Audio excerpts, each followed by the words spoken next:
গাজীপুরে সাংবাদিক তুহিনকে প্রকাশ্যে কুপিয়ে নির্মম হত্যা করা হয়েছে।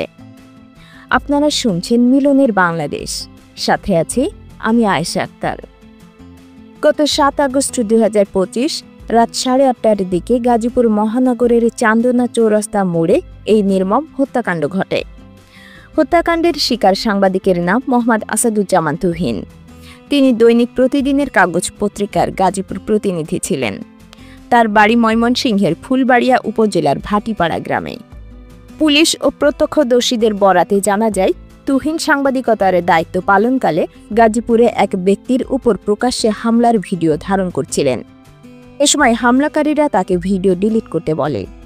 তিনি রাজি না হয় ৫ থেকে ৬ জনের একটি দল তাকে ধাওয়া করে মসজিদ মার্কেটের পাশে এক দোকানের সামনে ফেলে ধারালো অস্ত্র দিয়ে এলোপাতাড়ি কুপিয়ে হত্যা করে। প্রত্যক্ষদর্শীদের ভাষ্যমতে, তুহিনের ওপর যখন হামলা চালানো হয় তখন তিনি প্রাণ বাঁচাতে দৌড়ে একটি চায়ের দোকানে ঢোকার চেষ্টা করেন, কিন্তু সন্ত্রাসীরা তাকে দোকানের মধ্যেই ধরে ফেলে গলা, বুক ও পিঠে ধারালো অস্ত্র দিয়ে কুপিয়ে নির্মমভাবে হত্যা করে।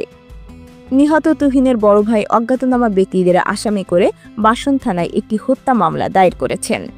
তবে এখন পর্যন্ত কাউকে গ্রেপ্তার করা যায়নি।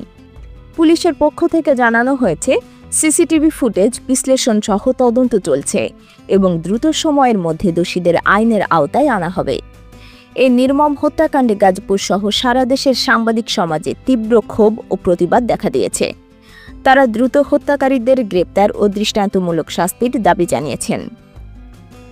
এতক্ষণ শুনছিলেন মিলনের বাংলাদেশ, স্বাধীন বাংলায় স্বাধীনতার প্রতিধ্বনি।